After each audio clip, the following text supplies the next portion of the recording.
As I said, my name is Michael Lazarevitz. I'm the executive director here at Braille Institute, Santa Barbara. And it seems that people drive by our facility a lot, and they come to me and they say, "What a beautiful facility." I said, "Have you stopped by?" And they said, "No. What do you do there?" So just out of curiosity, for how many of you this is your first visit to Braille Institute? Quite a few. Okay. I just want to mention that very quickly, people always ask, nice building, what do you do there? And very quickly what we do is that we look at people who are visually impaired, where their visual impairment cannot be corrected by prescription lenses. And we believe that those folks can still live a very fruitful, enjoyable, and productive life. We just show them how. And we do this through a variety of ways, whether it be in our cooking classes, our computer classes, our iPad classes, our bowling classes, our golf classes, and a variety of other things. If you'd like to know more about what we do or how we do it, myself and staff members will be available to take you on a tour if you like. About 2 months ago, we had a seminar similar to this on technology. And after the seminar, we asked, what other seminars would you all be interested in? And a lot of people said stem cell research. So afterwards, my friend Ken Richardson and I, we got together, and Ken says to me, he says, I know a guy, and he's big in stem cell research. And I said to Ken, I says, well, I know a guy, and he's big in stem cell research. And Ken says, well, my guy's from USC. And I said, well, my guy's from UCSB. So we contacted my guy, Dr. Dennis Clegg, and Ken's guy, Dr. Amir Kashani, and we found out that they've been working together regarding stem cell research and retinal diseases for a couple years now. More than a couple of years, I would guess. So we are very, very fortunate to have both of them here today. And if you have any questions, I assume that our presenters would be happy to address the questions. However, we will be addressing questions after we're finished. We also have with us a very special guest, my friend Ken Richardson, the guy who knows a guy. And he's actually working with Dr. Kashani in some clinical trials. So he'll be able to share a little more of that with you as well. But before we begin, I want to introduce Dr. Clegg. And I got Dr. Clegg's bio, and if I read his entire bio, there would be no time for him to speak. So I'm just going to mention a few highlights. Dr. Clegg, currently his emphasis on stem cell research with a focus on developing therapies for ocular diseases. He has been a Frontier Revisions research lecturer at the National Eye Institute, a keynote lecturer at Stem Cells World Congress, and a TED Talks speaker. I'm going to have to look that one up. I haven't seen that. He is co-founder and co-director of the UCSB Center for Stem Cell Biology and Engineering. Without further ado, please welcome Dr. Dennis Clegg.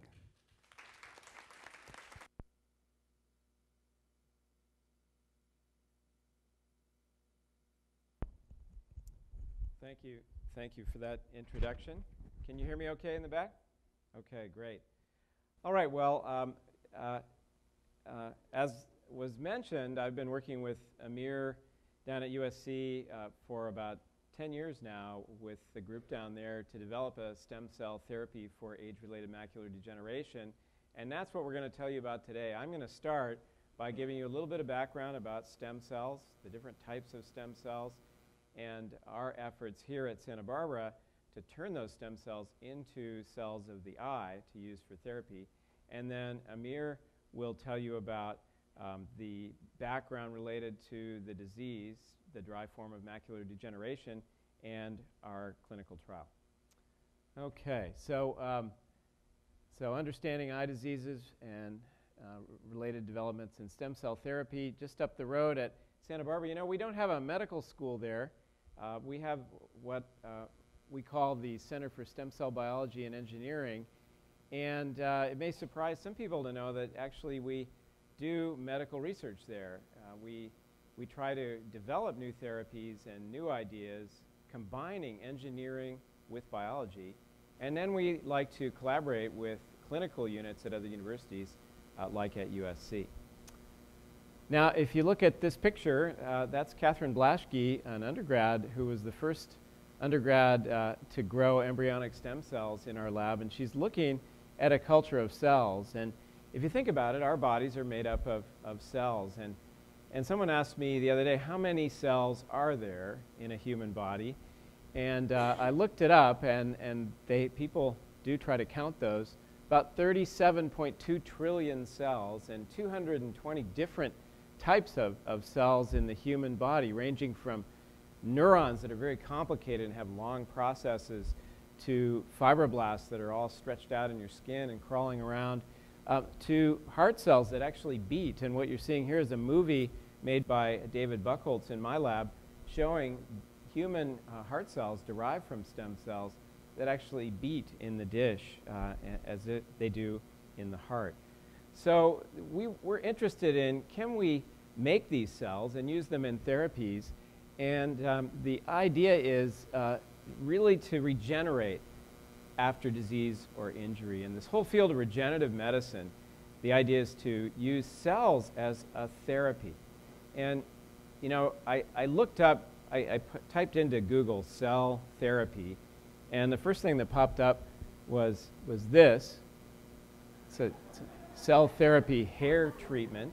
I didn't even know there was such a thing, but anybody use cell therapy hair treatment? I don't know what's in there. I doubt there are cells in there. That's not what we're talking about. What we're talking about is what some have described as the third pillar of medicine to go along with small molecule drugs, like a pill that you might take, like aspirin, to biologics, like an antibody that you might inject. You could use cells, inject cells into the body to replace cells that are dying and deliver therapies in places where they're needed. And of course, stem cells are a big part of this. And I'm going to tell you a little bit of background about stem cells. I'm going to be talking about two types of stem cells, pluripotent stem cells. And their potency refers to how many cells they can make. You start with this generic round cell. You give it the right signal, and it can turn into the different cell types in the body. A pluripotent stem cell can make just about every cell in the body.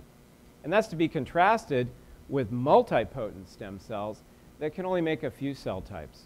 And the pluripotent stem cells I'm going to talk about are embryonic stem cells and a new kind, fairly new, called IPS, or induced pluripotent stem cells. I'm not going to talk too much about multipotent stem cells, but an example you might be familiar with is the stem cells in your bone marrow. Those cells can make all the cells in the blood, but they can't make neurons, they can't make ocular cells, for example. So they're multipotent. The more powerful are the pluripotent that can make just about everything in the body. Now, embryonic stem cells come from this area shown here in a 5-day-old blastocyst, and these cells are called the inner cell mass. Those are the cells that give rise to the entire embryo. And back in the late 90s, researchers were able to pluck those out and grow those up, and they called them embryonic stem cells. Now, there's a lot of confusion about where these come from. These blastocysts are generated during in vitro fertilization, and they're excess blastocysts that are frozen or sometimes discarded, and some couples have decided to donate those to science. And the beautiful thing about them is that you can pluck those out, grow them up, freeze them down, thaw them out, grow them some more, and as far as we know, they can grow forever. So a single donated blastocyst has the potential to treat everyone in the world with macular degeneration. So they call them embryonic stem cell lines, and we're using one that was generated in Wisconsin back in 1998 and still going strong and making all these different cell types. The latest thing in this realm is the IPS cell, and maybe you've heard about this amazing discovery, really, where you can take a skin cell, a little skin biopsy from a human, or blood, or even the latest thing, you can even take urine, and they're actually shed cells in the urine, and you can turn those somatic, completely differentiated cells into an embryonic-like stem cell, and they call them induced pluripotent stem cells, or IPS. And the way they do that is to express genes that are normally turned off in those cells, And they're genes that are normally turned on in the embryonic stem cell. So it's like reprogramming these cells. It's like the fountain of youth. You're feeding them this concoction that makes them young again, and they become pluripotent. They can make all the cells in the body. So there's a lot of interest in those, and I can answer questions about them later, but our focus has been on the embryonic stem cells. They've been around a little bit longer, and the FDA is actually more comfortable with embryonic stem cells than using the iPS cells. Okay, so what are we interested in doing? Well, you see, because of the tissue in the back of your eye called the retina. I used to use the analogy of photographic film. It's the film in the back of the eye. But when I do that to my students at UCSB, they say, "What's film?" We don't use cameras with film. But if you remember what film is, that's what the retina is. It's in the back of the eye. And here's a section, sort of like a cut through it, and there are different layers of cells. And in the back of the eye are the rods and cones, the photoreceptors. Those are the cells that receive the light information and transmit signals to the brain. Right behind that layer is the pigment epithelium, or RPE, retinal pigment epithelium. And the RPE right here, you can actually see it if you look at the person next to you and you see the pupil, it's black. It's not because it's dark in there, it's because there's this pigmented monolayer in the back of the eye. And the RPE are crucial support cells for the rods and cones. Without your RPE, your rods and cones die. So there's support cells. They provide lots of nourishment for the photoreceptors. And in the disease macular degeneration, we think in most, if not all cases, what causes the disease is the death of the RPE cells. So our idea is, can we make RPE cells from stem cells and use those as a therapy to treat the disease? And great advances have been going on all over the world, including this video that came out of Japan, showing that you can take a stem cell and start growing what looks like an eyeball in a dish in the lab. And this is a movie made by the Sasai group in Japan, looking at mouse embryonic stem cells. But the green labeled cells are cells of the eye. And if you were to look at a developing eye in a mouse, it would look very similar to this. So we can make these cells from pluripotent stem cells. We can make ocular cells. And we teamed up with a group of people from all over the country and the world to start what we call the California Project to Cure Blindness. And you may remember back in 2004, we passed Prop 71 and started state-funded stem cell research via the California Institute for Regenerative Medicine, or CIRM. And CIRM had this great idea. They said, come to us with the dream team of folks from clinical research all the way to basic research, and we'll give you money to go towards a clinical trial using stem cells. So we teamed up with USC at Keck School of Medicine. Mark Humayan is the principal investigator. David Hinton is co-PI along with myself. And Amir Kashani, who will speak later, is involved at USC, along with Firas Rahal.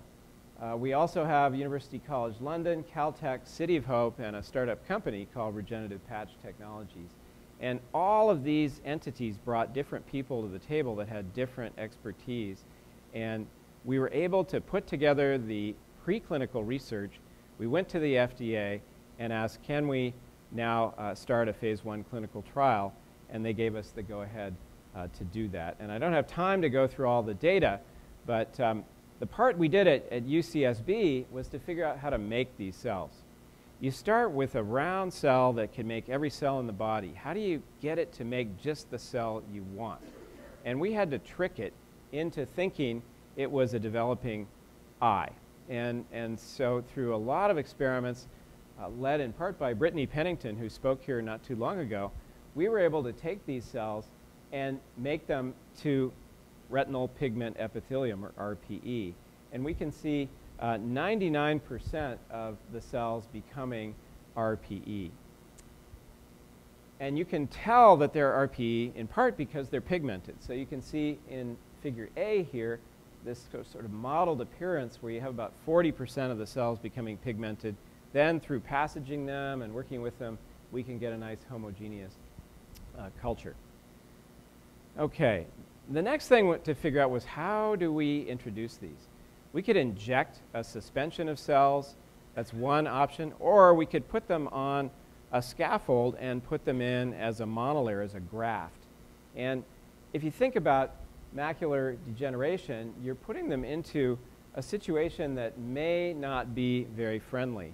And Amir will tell you more about the condition known as geographic atrophy that's associated with dry AMD, which is shown on the right. And when I looked at that, it looked like what's shown on the left, which is the planet Mars.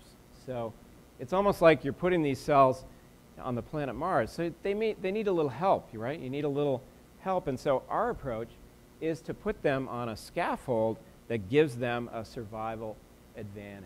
Imagine, if you can, a little 3 by 6 millimeter piece of plastic, sort of like a contact lens-like material, but ultra thin, that's coated with a layer of these RPE cells that we've derived from stem cells. Here's a picture that Amir made, and it compares it to a penny. A penny is 10 millimeters in diameter. Our implant is 3 by 6 millimeters. And on the bottom right is a picture of this actual implant that's coated now with these pigmented cells. And so the approach is to implant this in the back of the eye to replace cells that are dying or dysfunctional and save the photoreceptors. And again, this is an important critical support cell for the photoreceptors, and we think we know how to make them, and we think we know how to deliver them. So I'm going to turn this over to Amir, or no, Ken, I guess, is going to speak next, and then Amir will tell you a little bit more at the end. Thank you.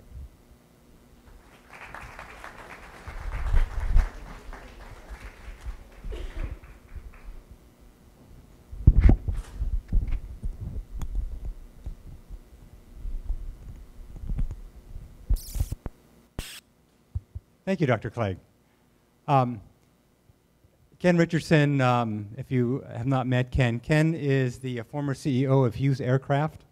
He was there for a number of years. And he recently, I guess it's not recently anymore, it's a few years ago, wrote a book, I'm blanking,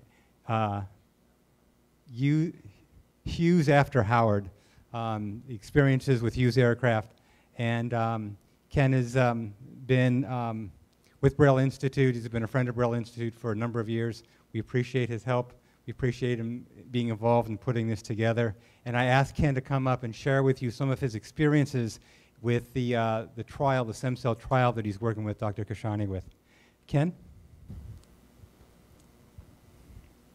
You can use the table. You got it.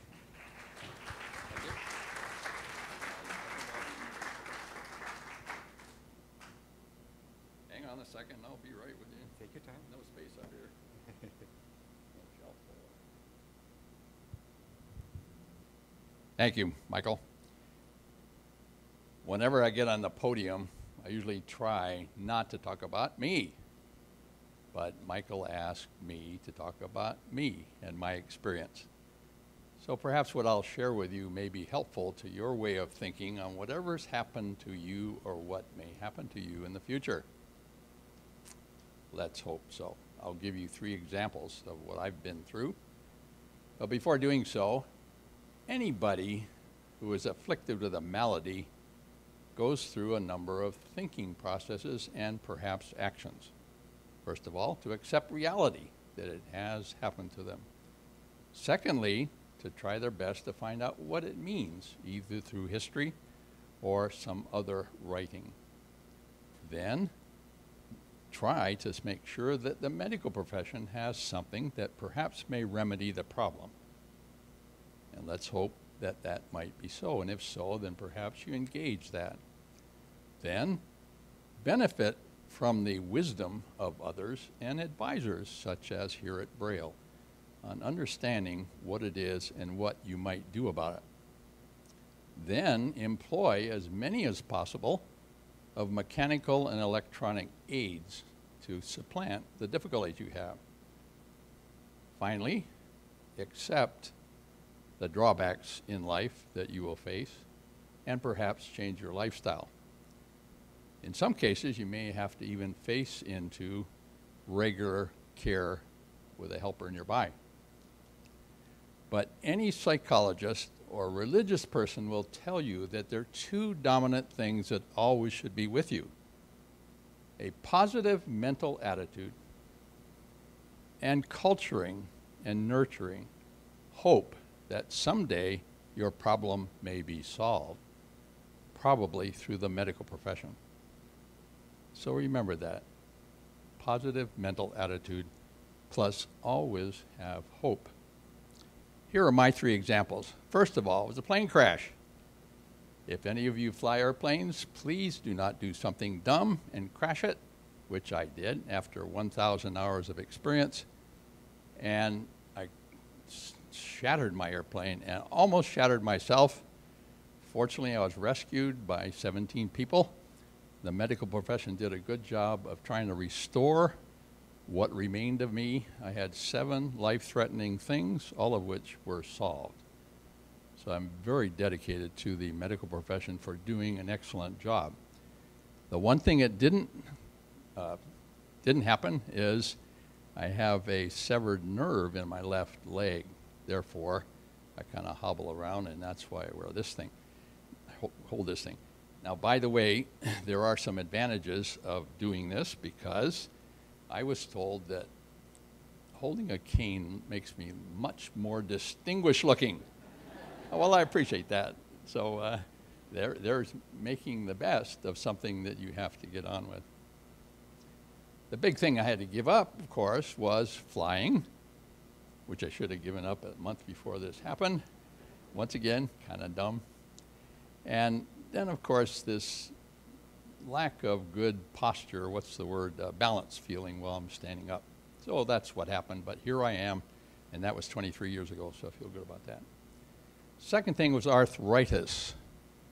That's another thing that many people are afflicted with. There are several types. My type is just the bone type, and there's a good thing there, by the way, too. You always got to look for something good, and that is, we were having dinner with some of Charlotte's family, including a 5-year-old, and he looked at my gnarly hands and he said, "I really like what your hands look like." Okay, so that's good to hear. I like my gnarly hands too. Fortunately, once again, I keep lauding the medical profession. That's gone forward in leaps and bounds to do things to solve arthritic problems. In my case, I went to USC, Keck, and had both shoulders replaced. So I'm now partially plastic, partially cobalt, and partially titanium.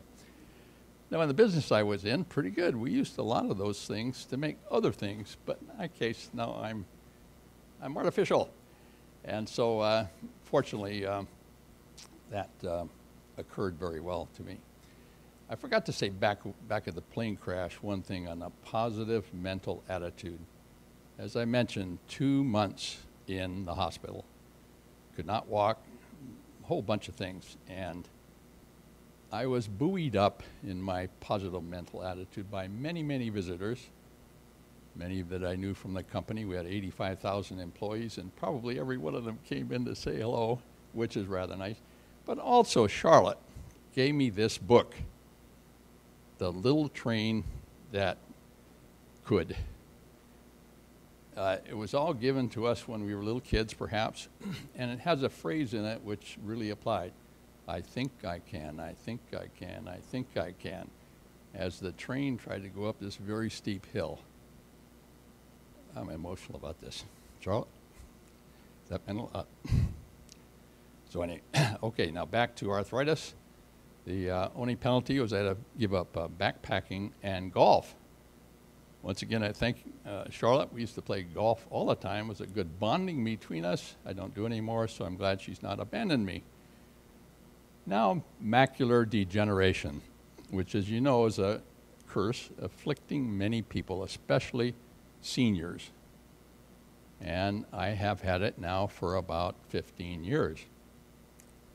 I've been enormously aided by Dr. Nasser here at the California Retinal Consultants Group. Highly recommend them and him for taking care of me and helping me understand what's going on.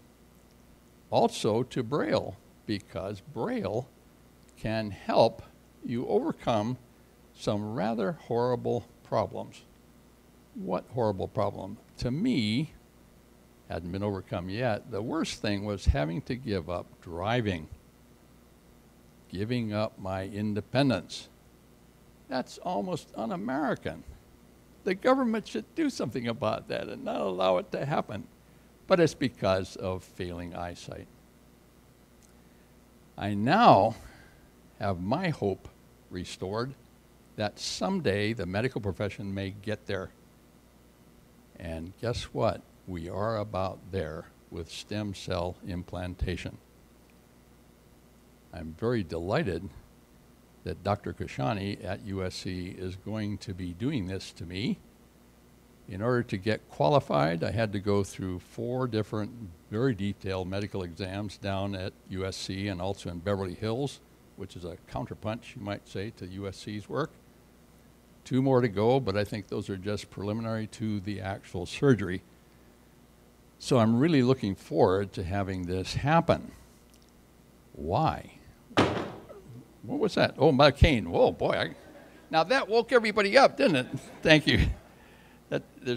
We ought to have a hook there. Yes, why? Why is that so important? Number one, I obviously would be delighted if it actually improves my eyesight. However, if it does not, my technical background says all good things result from experimentation, trial and error, and fix-up. So at least what will happen in my case will be used as a background for further improvements that will help future mankind. The fact that it's being done at USC is meaningful to me as well. It's where my shoulders were done. I've been a strong backer of the engineering school there. I was recently put into the USC Hall of Fame. And of course, Dr. Kashani is going to be there, and I'm very high on that. There is a great football cheer that many of you are familiar with that today I would like to use for several things. USC's Eye Institute, our dearly beloved Braille Institute, and for those of us who hope may now be fulfilled that the medical profession is going to solve our problem. Fight on!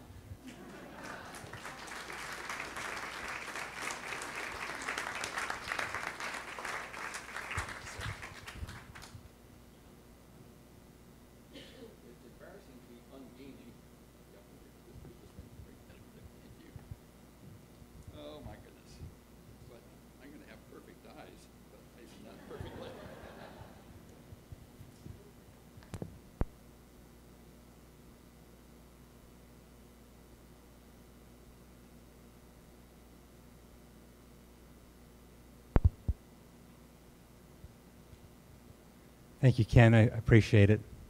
Dr.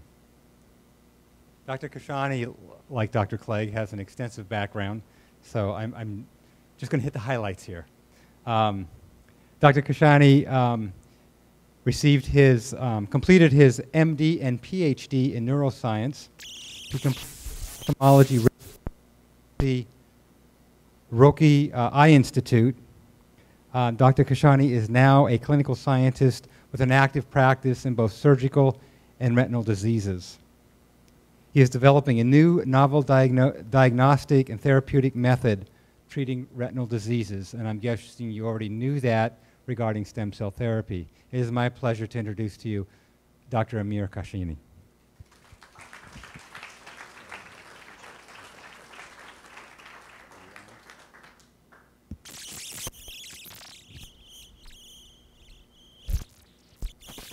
Can everybody hear me? Is that okay? All right, wonderful. Well, thank you, Michael, for inviting us down here.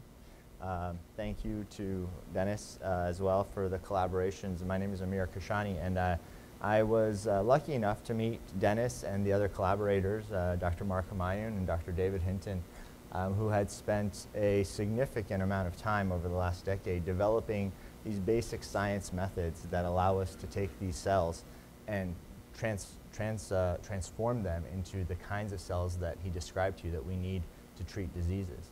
And it's really an honor and a privilege to work with that team and to work with the California Institute of Regenerative Medicine that is foresightful enough to deliver the funding and the kind of the vision to help make things like this happen. And thank you very much for the kind words that Mr. Ken Richardson just provided.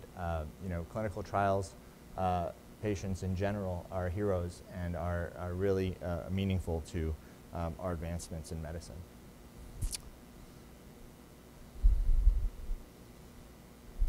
And is this on? Oops, sorry. Oh, doesn't give you any. Sorry about that. I went forward a few too many.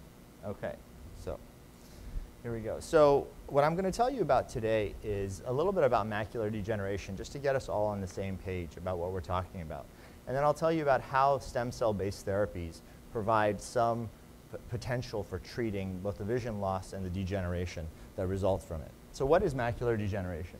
Macular degeneration is a degenerative disease that affects the light sensing and the supporting cells in the retina.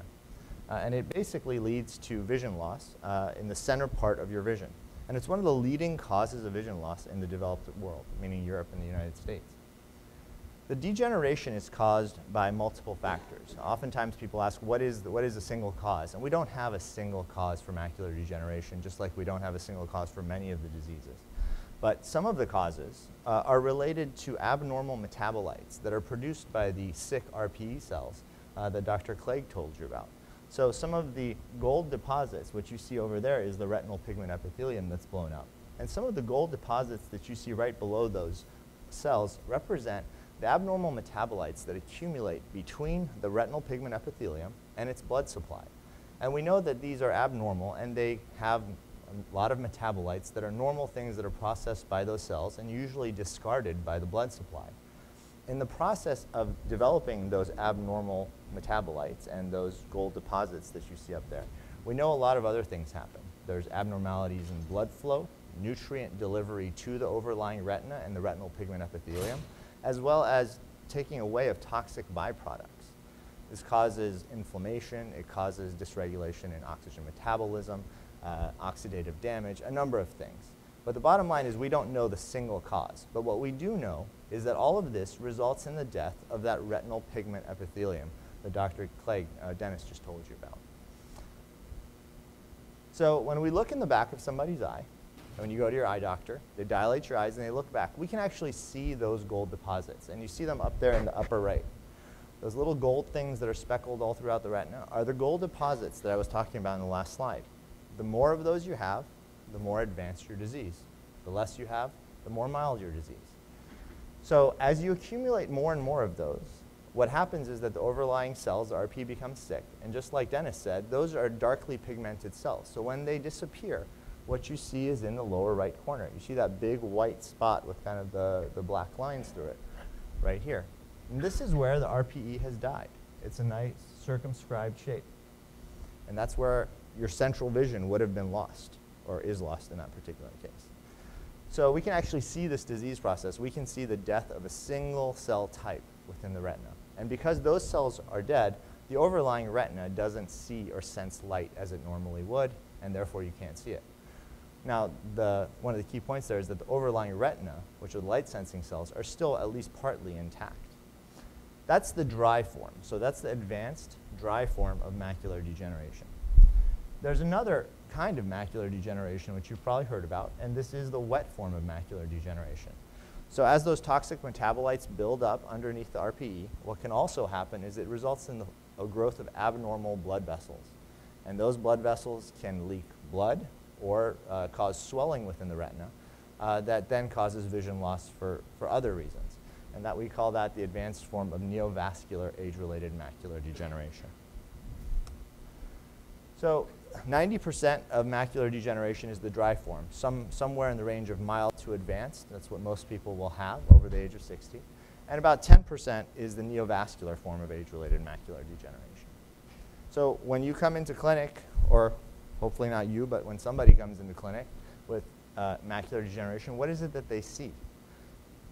Well, a normal eye would see something along the lines of what you see on the left side, given that picture. An eye with macular degeneration would have some distortions and loss of vision that are simulated by what you see on the right side. The central vision is often lost or severely distorted.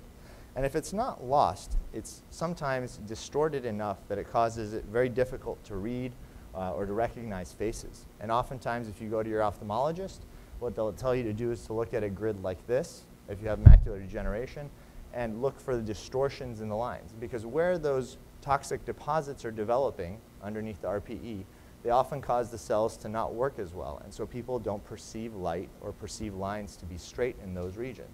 So that test that you do at home, which is look at that grid, you will see distortions in areas where the cells are potentially getting sick, and that's a cue to you to go in to get evaluated by your ophthalmologist. So again, we kind of went over this, causes difficulty with some of the basic functions of daily life, driving, writing checks, all those kinds of things. One of the other symptoms of macular degeneration is difficulty with night vision. This is kind of a very subtle thing, but it's one of the earliest signs, and it's hard to really quantify, but people sometimes complain of difficulty adjusting to very dark conditions after being in very bright conditions. So walking into a dark room from a very bright area, they say it just takes me a little bit longer to recognize, and that's one of the very earliest signs of macular degeneration.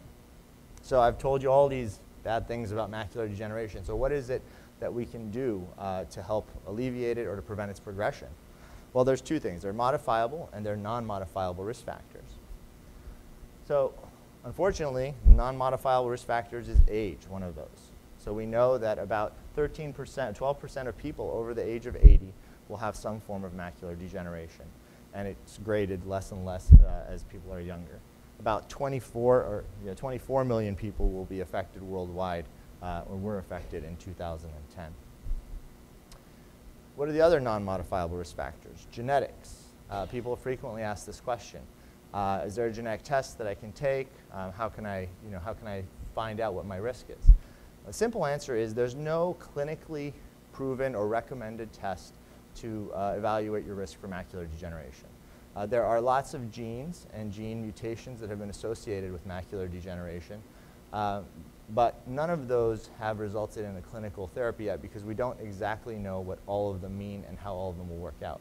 So that doesn't mean that you can't really use genetics. I think there's some common sense ways. So if you have a brother and a sister and a mom and a dad who all have macular degeneration, chances are there's a family or genetic component in your family, and that's something you should talk to your physician about.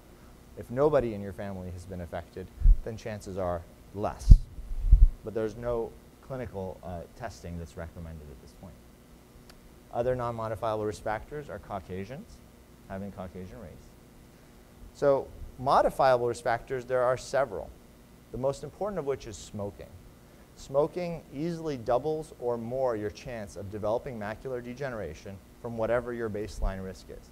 And if you stop smoking, that prevents or brings your risk back down to baseline over the span of about 5 or 10 years. It is very, very important that that is emphasized because it's one of the single most modifiable risk factors. Other things include all of the risk factors associated with cardiovascular disease, high blood pressure, obesity, cholesterol. Controlling all of those things in some way helps to decrease your risk of macular degeneration. And lastly, diet. It's been reported and studied that diets that are high in red meats tend to increase the risk of macular degeneration. Doesn't mean you shouldn't eat any red meat, but it does mean that if you kind of moderate your diet, you should include fresh leafy green vegetables, omega-3 fatty acids, foods that are rich in omega-3 fatty acids like fish, as well as foods that contain beta-carotene, which is an essential nutrient for the retina. Common question we get about macular degeneration is the role of aspirin. People say, oh, there's a study that just got published that says my risk of macular degeneration will be worse if I take aspirin. And there's probably dozens of studies that report some association of aspirin with macular degeneration. And the bottom line is that aspirin has a lot of health benefits. So if your healthcare provider is telling you to take aspirin for some other reason, could potentially be life-saving, like preventing a heart attack or a stroke, that's a careful decision that you need to make with your healthcare provider. And there's really nothing that says you should not take aspirin for macular degeneration. So just keep that in mind. And I think that's an easy way to remember how to deal with it. All right, so what about treatments now? So wet macular degeneration has an excellent treatment which can either prevent the progression of the vision loss or in many cases reverse the vision loss if it's caught early enough. And I'll tell you a little bit more about that. Dry macular degeneration unfortunately doesn't have a treatment yet. There's a vitamin therapy that is reported to slow the progression of the disease, and that's been studied over the last few decades, which I'll tell you about. But almost all the treatments for macular degeneration are based on clinical trials, which we will get to. So we kind of went through this. So remember that wet macular degeneration is due to the growth of abnormal blood vessels underneath the retina and the RPE. And so that causes either swelling or bleeding. And that swelling and bleeding can be treated by drugs that are called antivascular endothelial growth factors. They're given by an injection, often into the eye directly. Sounds horrible. It's not painful, actually. And they're very effective in preventing those blood vessels from bleeding and from oozing or swelling. And that treatment has been around as a result of clinical trials that were done back in the early 2000s and mid-2000s. There's 3 drugs that are available right now. 2 of them are on label, and 1 of them is a generic. And any of you who've been to your eye doctor would have probably heard about those. And again, they're very effective for the wet form of macular degeneration. Here's just some data, basically, from those clinical trials back in the mid-2000s. We know that almost 90% or more of people who received that treatment did not lose more vision, which is a really big deal back then, because everybody who received treatment back in those days continued to lose vision. In fact, the patients who received those treatments, and this is the most complicated chart I'll show you, are represented by the gold and the red bars there. They gained vision, the lines go up, over the 24 months of time that they received those treatments. It was the first time that anybody had ever shown for wet macular degeneration we could actually restore vision in that population. And since then, millions of people received that injection or those injections for the wet form of macular degeneration. For dry macular degeneration, I mentioned vitamins are the only therapy, and they're not really a therapy, they're just something that we know slows the progression of the disease. So this is called the AREDS 2 vitamin formulation. It's a vitamin formulation that was created by the NIH and that is used, is over the counter, and that is used to prevent the progression of some forms of moderate dry macular degeneration to the more advanced forms. And again, it is over the counter, but if you see an eye doctor, they can tell you if you're the appropriate stage to use this. It's not a cure, but it's thought to slow the progression of the disease. One other, not treatment, but kind of ameliorative therapy for dry macular degeneration is a telescope. And sometimes people come and ask about this. It's remember when I said dry macular degeneration involves the death of those RPE cells? Well, those cells don't die all throughout the retina. They only die in the central region. So some clever people designed a telescope that's actually implanted into the front of the eye. And that telescope helps redirect the light to the areas where the cells have not died yet. And for a while, the therapy can work well, but the problem is that it doesn't cure the underlying disease, so that as the cells continue to get damaged and die, at some point that region will no longer be able to see, and so therefore the therapy will not be effective anymore. So it's not a cure, it's just kind of staves off the vision loss for some time. This is, I mention it because it is available. However, one word of caution about this is that if you do have a surgical intervention like this, or anybody has a surgical intervention like this, it may actually prevent you from being eligible for other treatments because it's irreversible.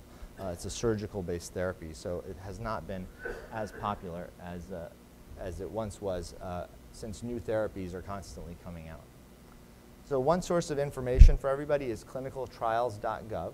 There are dozens and dozens of clinical trials coming out over the past few years for all kinds of macular degeneration. And they're listed on this website with details about where they're done, who's doing them, what the goals are, and what the phase is. And it's just a very useful resource for people who are interested. So what about the stem cell therapy then? How does that fit into this whole picture? So in the upper right, what you see is a picture of a normal retina right here and a normal scan through the back of that retina. And this is something that we can actually do in clinic. We can take a scan of the back of your eye, and we can look at the thickness of your retina, which is less than 1 millimeter thick with this scan. And this is actually the thickness of your retina right here. Less than 1 millimeter thick, but we can look at that. And actually, each of these alternating bright and dark bands represents cell layers. And so we can look at the health of the cell layers in the back of your eye when you go to your eye doctor, and we can see what layers are dying. And in the top right panel there, you can clearly see that the retina is indented, and that bright white band on the bottom is actually not as thick as it is in normal areas. And that's exactly where the RPE has died in that particular patient. And that's exactly where the vision loss is presumably occurring. Now, we know two things. We know that the RPE in the region that is less bright is sick or dying or gone. And the area that is immediately around that is where the RPE is sick. So those cells are in the process of dying, because we know that geographic atrophy extends from a center point outward for the most part. So how do we want to treat this with stem cell therapy or with any kind of clinical trial-based therapy? So first, there are a number of therapies in clinical trials that are designed to prevent that area from progressing, getting larger. And this is very useful for people who have pretty good vision to begin with. So if we detect it early, if you're going to your ophthalmologist and they catch it early, you may be eligible for a trial of this sort, where the injection is designed to prevent the sick cells in the periphery of that area of geographic atrophy from dying. They usually prevent inflammatory mediators or other things that are thought to be involved in the progression of macular degeneration. And that is there are a number of trials now that are in process. Nothing has been approved for that indication, but there are clinical trials being done all around the country and around the world aimed at that particular thing. So preserving the cells that are still alive, preventing them from dying. There is another class of therapies now, stem cell therapies, which we just talked about. And these therapies are designed more to restore the cells that have been lost. So we're not looking to preserve the cells from dying. We're looking to replace the actual cells that are already gone and presumably repair the overlying retina that was sick and still there. And so there's some idea that if you replace those RPE, the overlying retina that senses light will be able to reactivate and ultimately detect light again. And there's a number of strategies for doing this that you'll see. We can inject these cells into the eye just like we inject the other drugs. And it's thought that by injecting these cells into the eye, they will either secrete factors that help the other cells survive, or perhaps they'll migrate to the right place, nobody's shown that, and help the area that has been damaged. And that's represented in the upper left with that injection. Now, as Dr. Clegg mentioned, there are a number of clinical trials where they're actually putting these cells underneath the retina, which is where those cells are dying to begin with. And that is certainly one of the approaches that we've taken. And there's a couple of different ways of doing this. You can inject the cells as a suspension, so a whole bunch of cells that are just floating around, and they may settle into the right place and again secrete growth factors that help the surrounding other cells survive. Or you can actually implant them as a sheet. And we know that there's certain advantages to implanting them as a sheet because that's what we've learned from previous clinical trials. We know that, if, for example, if you implant them as a sheet, or cells that are made as part of a sheet, they tend to express more factors that are representative of native RPE, and they tend to look more like native RPE, and they also tend to express genes that are more in line with what normal RPE express. So as Dennis mentioned, there are a ton of different kinds of stem cells, and if you go out there and you look at different clinical trials, there are human embryonic stem cells, which tells you where the source of the cells are.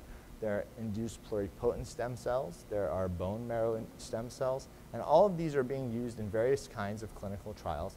And we don't really know which one's going to be the best one yet. But this is just to show you that there's a lot of work being done out there.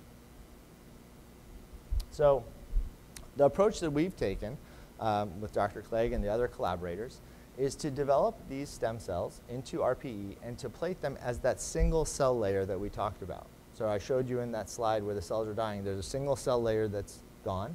And so what we've been able to do through the work of cell biologists, molecular biologists, and engineers is to develop a scaffold where those cells can lay down and grow as a single sheet, and then take that single sheet that's represented right here. It looks like this, and it's dark because the cells are growing on it. And implant that right into the place where those other cells are dying. By doing that, we hope that they'll neutrify the overlying retina and also the underlying choroid and choriocapillaris and restore either function or help preserve the current vision. So this is a schematic of how we're doing that. Obviously, the surgery is very involved, and you know, can't really go through it in detail here, but the basic idea is that that sheet of cells will be implanted directly under the area where the cells are missing and interact with the overlying retina to preserve or restore vision that has been lost. And this is a clinical trial that's underway at USC. Certainly there are other clinical trials as well at clinicaltrials.gov that are listed, but we think this is obviously a very promising line of therapy. And we're actually working in collaboration with California Retinal Consultants here and Dr. Avery's group, as well as Retina Vitreous Associates in Beverly Hills, as was mentioned. And we're really happy to work with any of the local providers, your ophthalmologists. I speak with a lot of ophthalmologists by phone to discuss questions that people may have, potential subjects may have, or anything else that we can be of help with for you or a family member or a loved one or a friend. So thank you for your attention. Thank you again, Michael, for inviting me, and look forward to answering your questions. All programs are offered at no charge thanks to the generous support of our donors. For more information about the broad range of free programs and services offered by Braille Institute, call 1-800-BRAILLE or visit brailleinstitute.org.